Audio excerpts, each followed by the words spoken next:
안녕하세요. 클릭해 주셔서 감사합니다. 알아야 보인다? 돈이 보이는 TV, 돈보TV입니다.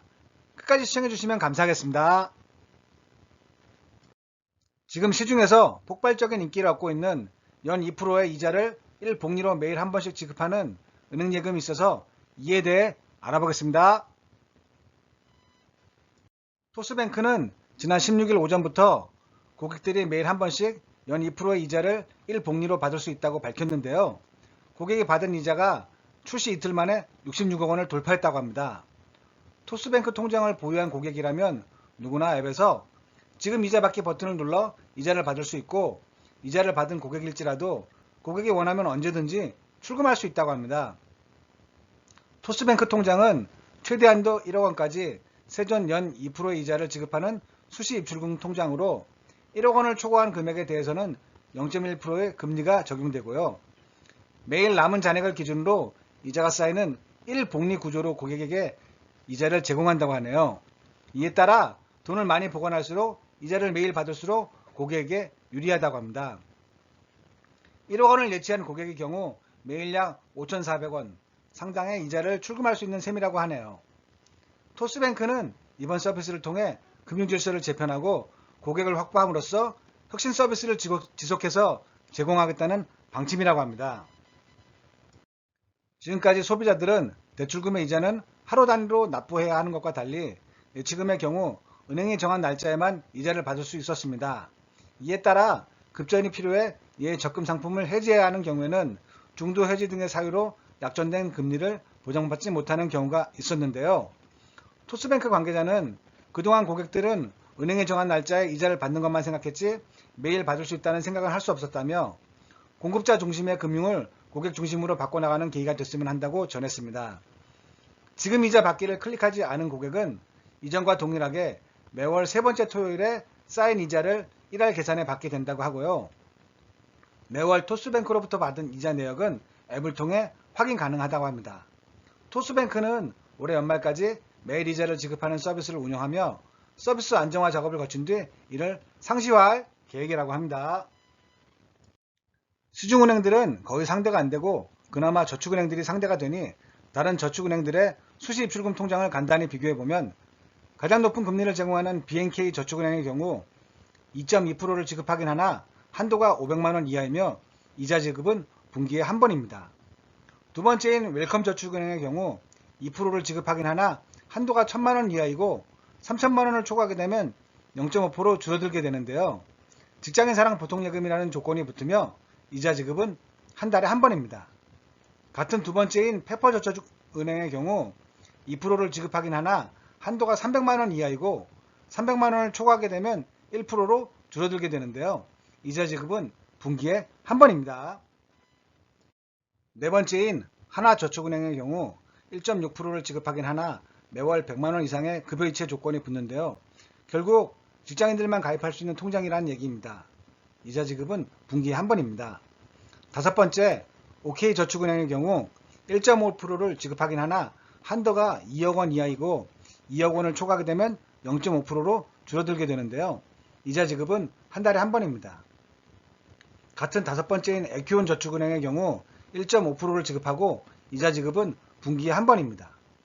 결국 한도도 높고 매일 지급되는 방식이다 보니 1복리 효과까지 감안하면 수시 입출금 통장으로는 토스뱅크가 가장 유리하다는 결론이 나옵니다.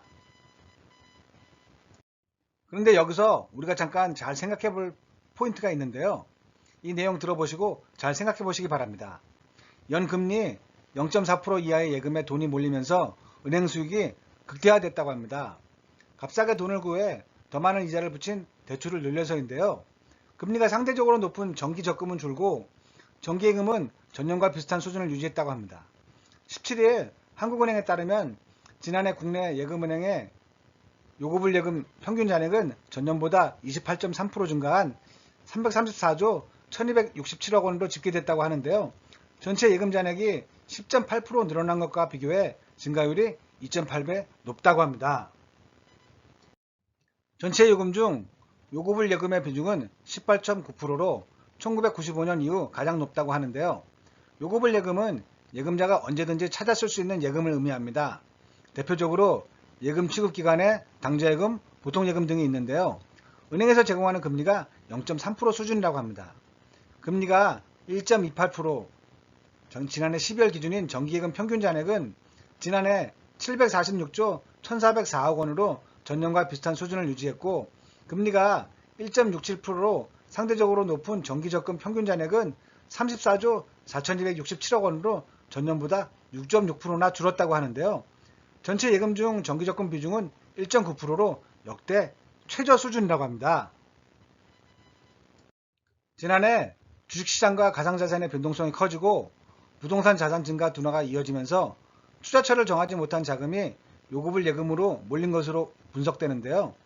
요구불 예금과 성격이 비슷한 저축예금 금리 0.14%와 기업자유예금 금리 0.37%도 지난해 평균 잔액 증가율이 16.3, 22.2%를 기록했다고 합니다. 지난해 예금 증가율은 총 172조인데 이자가 싼 요구불 예금과 저축예금, 기업자유예금이 대부분이었던 셈입니다. 은행 입장에서는 이자 비용 부담이 낮은 예금으로 자금을 조달하고 대출을 늘려 이익을 개선했다고 하는데요. 한마디로 싼 값에 돈을 빌려 높은 가격에 빌려준 것입니다. 이자 비용이 줄고 대출이 늘면서 지난해 국내 은행의 이자 이익은 46조 원으로 전년보다 4조 8천억 원 늘었다고 합니다. 올해도 비슷한 양상이 이어지고 있는데요. 지난 2월에만 요구불 예금을 포함한 수시 입출식 예금은 21조 원 늘었다고 합니다. 요구불 예금만 14조 원 증가했다고 하는데요. 기업 등의 여유자금이 몰려서입니다. 다만 지난해와 달리 올해 대출이 줄면서 은행의 수익성은 다소 악화됐을 것으로 추정된다고 하는데요. 금융당국 관계자는 지난해 은행 이익이 크게 늘어난 것은 예대금리 차이보다는 전체 대출이 늘어난 것이 주요 원인이라며 요구불 예금 증가로 이자 비용이 줄어든 것도 은행 이익 증가에 영향을 줬다고 합니다. 다들 잘 아시겠지만 예금자 보호법에 의하면 은행당 5천만 원까지 예금을 보호해줍니다. 모든 은행을 합쳐서 5천만 원 아니고 은행당 5천만 원임을 유념하시기 바랍니다. 결과론적으로 그만큼 시중에 돈이 많이 풀려있고 갈 곳 잃은 돈들이 0.4% 이하의 예금에 돈이 몰리고 있다는 것인데요. 그러니 여유자금을 낮은 금리의 수시 입출금 통장에 넣어두지 마시고 정기예금이나 정기적금 등의 가입으로 일정 기간 묶이는 것도 싫으신 분들은 이참에 높은 금리에 수시 입출금이 가능한 곳으로 갈아타시는 건 어떨까요? 그렇다고 한도가 높다고 무턱대고 한 곳에 다 넣지 마시고 분산해서 넣는 것도 잊지 마시고요. 한 푼이라도 더 알차게 벌어서 부자 되시길 바랍니다. 끝까지 시청해주셔서 감사합니다. 도움이 되셨다면 구독, 좋아요, 알림 설정도 부탁드립니다. 제 영상을 보시고 궁금하신 내용이나 실제 사실과 다른 부분이 있을 경우 댓글 남겨주시면 답변 수정하도록 하겠습니다. 감사합니다.